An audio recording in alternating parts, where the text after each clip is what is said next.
पिंपरी चिंचवड शहरात 1.5 वर्षात, पुन्हा एकदा सांगते, पिंपरी चिंचवड शहरामध्ये तब्बल 1.5 वर्षात तब्बल 30 विवाहित महिलांनी आपलं जीवन संपवलंय।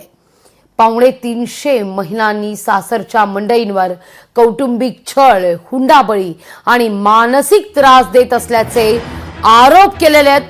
पोलिसात गुन्हे दाखल आहेत। जानेवारी 2024 पासून ते मे 2025 या कालावधीत या घटना घडलेल्या आहेत। त्यातील बहुतांश प्रकरणे समाजाच्या मुख्य प्रवाहातून दुर्लक्षितच राहिलेली असल्याचं पाहायला मिळत आहे। या घडीची खरं तर धक्कादायक ही बातमी म्हणायला हवी।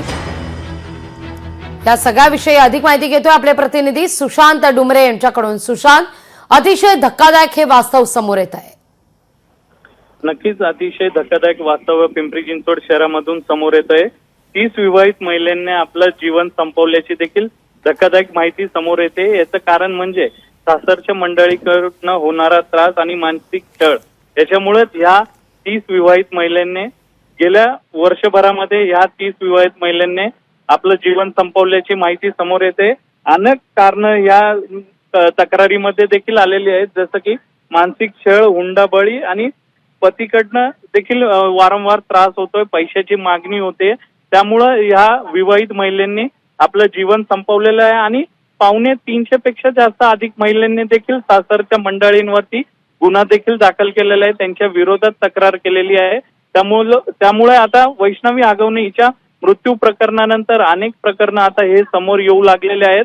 पोलिसांनी ह्या सर्व तक्रारींवरती गांभीर्याने लक्ष देणं गरजेचं आहे। तशी देखील अनेकांच्या कुटुंबांकडून मागणी होती की जे कोणी ह्यांना महिलांना त्रास देत असेल त्यांच्यावरती कठोरात कठोर शिक्षा झाली पाहिजे, जेणेकरून भविष्यात असे त्रास त्यांना होणार नाही। त्यामुळे आता पिंपरी चिंचवड शहर पोलीस असतील किंवा पुणे पोलीस असतील यावरती काय पाऊल उचलणार, ह्या सर्व गुन्ह्यांना कसं गांभीर्याने बघणार आणि हे प्रकरण कशी महाराष्ट्रातली असेल किंवा आपल्या संपूर्ण या परिसरातली असेल, ही लवकरात लवकर ही प्रकरण आणि या सगळ्या संदर्भात लोकशाही मराठीनं सुद्धा आवाहन केलेलं होतं महाराष्ट्रातल्या जनतेला।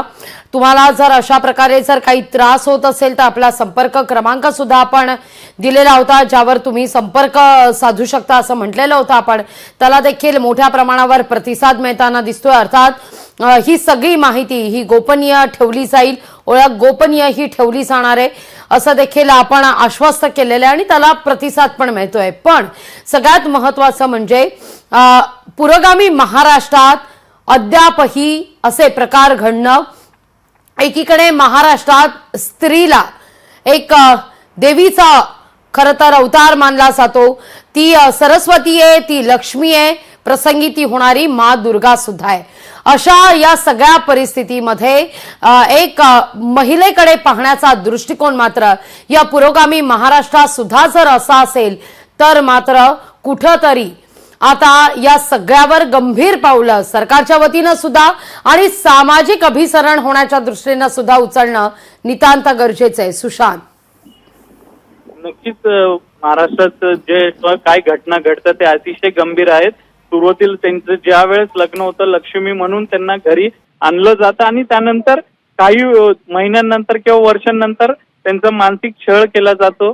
त्यामुळं सर्वांनी ह्या मानसिकतेतून बाहेर येणं देखील गरजेचं आहे आणि ज्या कोणी महिला असतील त्यांच्यावरती अत्याचार होतोय त्यांनी देखील पुढे येऊन आपली जी तक्रार आहे किंवा जे कोणाकडून छळ होत असेल त्यांच्या विरोधात गुन्हा देखील दाखल करणं गरजेचं आहे। त्यानंतरच हे असे प्रकरण थांबवू शकतात। अनेक जण हे सहन करत असतात, त्यामुळं त्या मानसिकतेमध्ये त्यांच्याकडनं ते चुकीचं पाऊल उचललं जातं आणि टोकाचं पाऊल उचलून त्यांना शेवटी एकच पर्याय समोर दिसतो आणि ते असं आपलं जीवन। पिंपरी चिंचवड मध्ये जर 1.5 वर्षात 30 महिलांचे बळी जात असतील या सगळ्या वेगवेगळ्या कारणावरून तर मात्र अर्थातच चिंता वाढवणारी ही बातमी म्हणायला हवी। पण त्याचबरोबर जर आपण ही आकडेवारी पाहिली, जी आकडेवारी आता समोर येते जानेवारी 2024 ते मे 2025 या कालावधीतली, त्या सगळ्या कालावधीमध्ये तक्रार दाखल करण्याचं प्रमाण सुद्धा वाढताना पाहायला मिळतंय। सुशांत, म्हणजे मुली पुढे येत आहेत, महिला पुढे येत आहेत, यावर आवाज उठवत आहेत।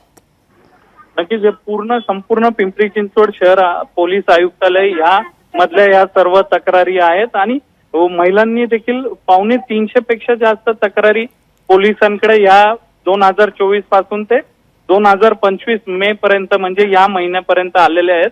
पोलिसांनी काही जणांवरती कारवाई केली आहे तर काही जणांवरती केलेली नसल्याची देखील माहिती समोर आलेली आहे. त्यामुळे आता पोलीस काय पाऊल उचलतात आणि ह्या तक्रारी ज्या आहेत त्या कशा कमी करतात आणि हे घडू नये यासाठी काय प्रयत्न करतात हेच पाहणं आता महत्वाचं आहे. अगदी सुशांत तुर्तास धन्यवाद तुम्ही दिलेल्या एकूणच सविस्तर माहिती करता. लोकशाही मराठी ऐका, पहा, जागरूक रहा.